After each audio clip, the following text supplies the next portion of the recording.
So we have a very interesting speech here, which I found particularly interesting, and I wanted to share with you because I like you. But before we start, please click on the button, the like button, so we can push this further. Just this. It's done. Appreciate it. Done. Thank you. Let's go. Why are we afraid? Because we were defeated where it matters the most, the mind. So no matter how hard we try to change our Africa, until we heal from the legacy of colonization, nothing we try to do is going to succeed. If we don't heal from the legacy of colonization, we will continue to be used as instruments of our own self-destruction. I challenged Ecowas when they were trying to mobilize the military to go and fight Burkina Faso, Mali, and Niger. Oh, we can have a coup. I said, help me understand something. France has had coups against these nations for centuries. When France is forcing these countries to deposit their bank reserves with France, that's a coup. President Tinubu, what have you done about this coup? You are sitting on the big boy chair now. Talk to me. What are you going to do about this coup? When France is making sure that all natural resources for these countries belong to France, that's a coup. What are you going to do about it, Ecowas? But somehow, we don't see them as coups because it's the white men doing it. If a black man was doing the same thing to another black man, oh, you know, they'll call them out in a heartbeat.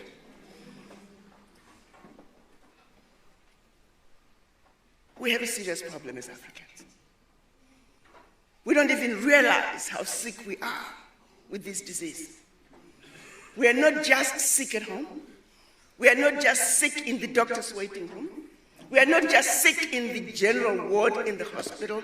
We are in the intensive care. As a doctor, I cannot help you unless you come to me with your complaints. At least recognize that you're sick. But most of the time, we don't even realize that we are sick.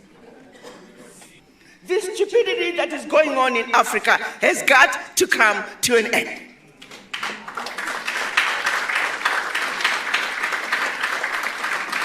And you can't expect those who put us in positions of servitude to get us out. It's not going to happen. When is the African going to wake up? The African is stupid in Africa. The African is stupid in America. The African is stupid in South America. The African is stupid in the Caribbean. Wherever you see us as black people, we do some of the most stupid things.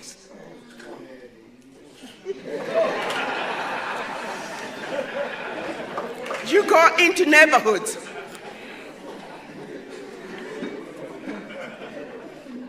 In America, where I've spent most of my time, look at the Mexicans. They stick together like super glue when it comes to issues pertaining to their existence in the United States as Mexicans. The Irish, the Jews, the Chinese, the Indians ask for their voices loud and clear because they understand the importance of unity. They don't have to love each other, but they understand when it comes to issues pertaining to their sheer existence, they must stick together like superglue. But when we ask for the voices of black people, we scatter like mice. We don't believe in each other. I was in Dallas and one Zimbabwean, I was asking, are there a lot of Zimbabweans who are you? No, I don't talk to Zimbabweans. I'm the only black person in my neighborhood, and she was so proud of it. I'm speaking to another friend, this time in Zimbabwe. She was so proud that her son cannot speak Shona, and that the son speaks English like a British. And she's telling me this with a certain level of pride. and that's the mother, which means the child is just as doomed. When are we going to wake up and realize that our inability to move forward as a people is because we were defeated where it matters the most? What are we going to do about the educational curriculum? Because that's where it begins. They don't want us knowing our history. They don't want us knowing where we came from. Because if you are a person without a history, who are you? Where do you come from? As Africans, we are too busy running away from who we are. We don't want to embrace our Africanness. Why not? If you refuse and don't accept your Africanness, then who are you? You can never speak English like an American. Then you don't want to speak your own vernacular.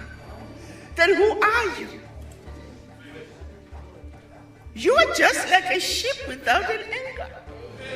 The wind blows that way, there you go.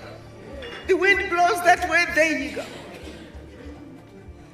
And there are too many of us who find themselves in that boat without an anchor. What's happening in Burkina Faso must be supported. What's happening in Mali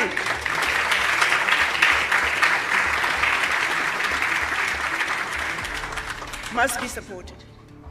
What's happening in Niger must be supported. If you care the least bit about our future, how else are we going to get France out of Africa? How else are we going to get Britain, Germany, all those former colonizers? They're now in as multinationals, siphoning billions out of Africa, using safe havens to hide their returns. We know they're here. They are now wolf in sheep's clothing. If you look at the move that Niger made, by simply saying, France, you can no longer buy our uranium for 80 cents a kilo, when we know very well you're selling it for 200 euros per kilo. Niger was realizing about 1 billion out of the sales of its uranium a year, while France was realizing close to 300 billion. That one move alone, when Niger said, if you want our uranium, 200 euros a kilo, please. Immediately, 300 billion. 1 million. It's not going to take much to change Africa. We got what it takes. If there's one thing we're very fortunate of, we are endowed with everything the rest of the world needs. We don't need the world. The world needs Africa.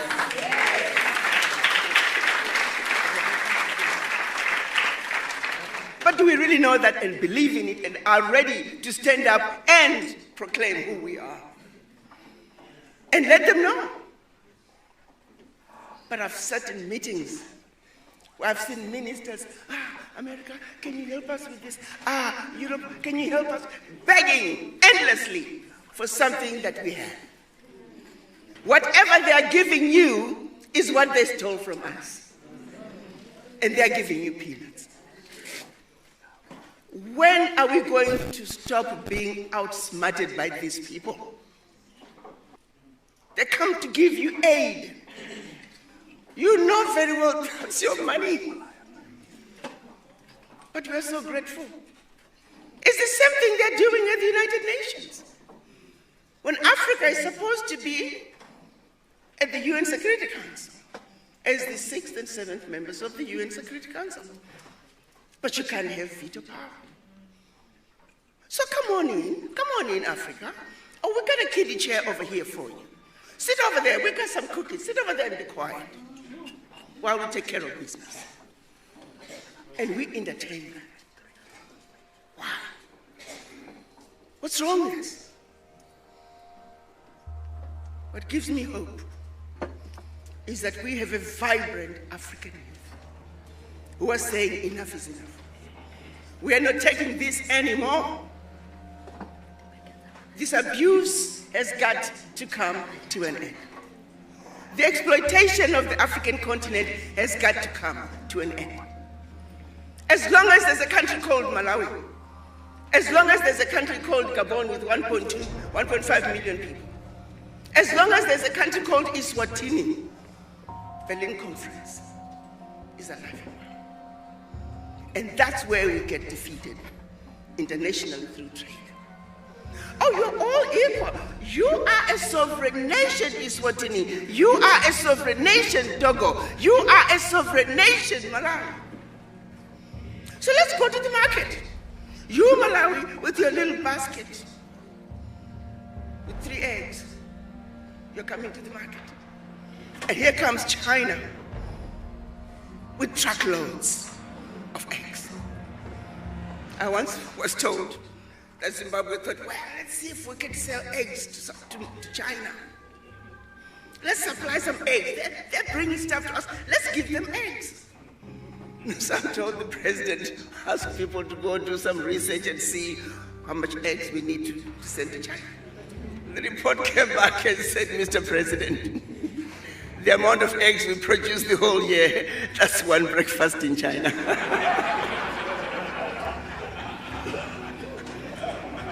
So you want Zimbabwe to go to the market with China and sell eggs.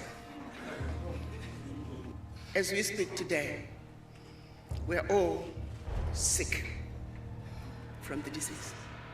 None of us is exempt. And that's a fact. I'm going to ask each and every one of you to have a serious conversation with the image in the mirror. And ask yourself why you feel the way you do. Why are you automatically afraid of those who don't look like you? Why do you feel defeated? Why are you afraid to speak up and stand your ground? Besides, you are the mothers and fathers of humanity. Without the black woman, without the black man, the rest of the world would not be. That's a fact.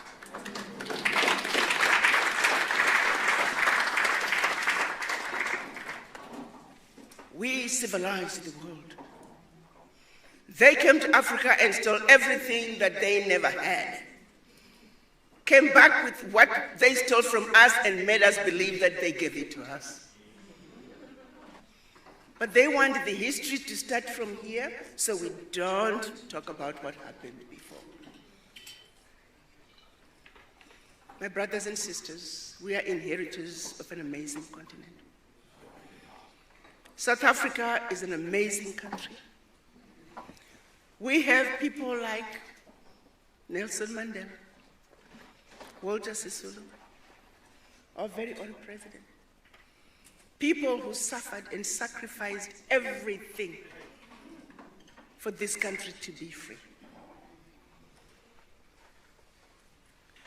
Why are we trying to disrespect them and go back? South Africa should lead the way. Nigeria should lead the way. Kenya should lead the way. We have countries that should lead the way because they have what it takes to take Africa where Africa needs to be. Leaders cannot do it alone. If we are not ready to implement those ideas and think he can do it as leadership alone, it's not going to work. I was discussing the issues of the quote-unquote coups in Burkina Faso, Niger, and Mali. One African said, but Ambassador, why do we have to do coups to change government? Why can't we just do like the Chinese do? I said, son, let me ask you one question. During the pandemic, the Chinese built a 10,000 square foot hospital bed in 1 week.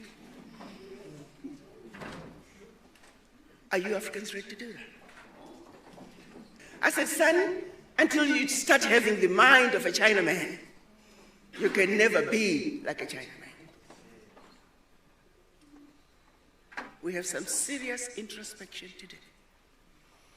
We have some serious thinking to do. We're not asking you to love each other. We simply understand. We want you to understand that while there is a certain level of camaraderie that exists in other races, there was a strategy put in place to make sure that we remain divided and conquered. Fear was intentionally instilled in us, so we will be forever fearful for nothing, but we're just afraid. Is South Africa ready? Is South Africa ready to lead the way, to stand up and say enough is enough? That we can no longer continue to be exploited. We can no longer continue to be treated as second-class citizens in our own land.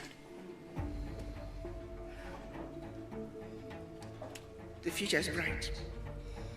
If only we could understand that the power is in our hands. We have a bigger role to play as citizens. Let's believe in ourselves. Let's stand up for what's right. Let's let the world know that we are the inheritors of the most amazing continent. But they can no longer continue to allow our resources, our inheritance, to fund the educational systems in their countries, to fund the healthcare systems in their countries, to fund the infrastructure development in their countries, while we are languishing in poverty. And they have the audacity to tell us that we're poor people. How dare they? Former President Jomo Kenyatta, he said when missionaries arrived, the Africans had the land and the missionaries had the Bible. They taught us how to pray with our eyes closed. When we opened them, they had the land and we had the Bible. Mwekassa, he said, a people without the knowledge of their past history, origin, and culture is like a tree without roots. Patrice Lumumba said, the day will come when history will speak. Africa will write its own history. It will be a history of glory and dignity. The time is now. There is no turning back. Africa, wake up.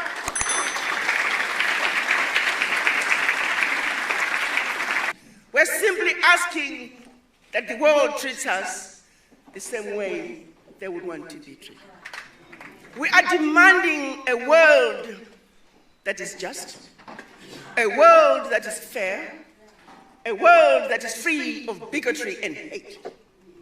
We're not asking the world to do anything that they would not want done unto them. I need each and every one of you, after you've had a serious conversation with the image in the mirror, to stand up on top of the tallest mountain, look in the mirror, and tell the world that we are the proud, the beautiful, the intelligent, sophisticated, highly adaptable, and totally indestructible Africans.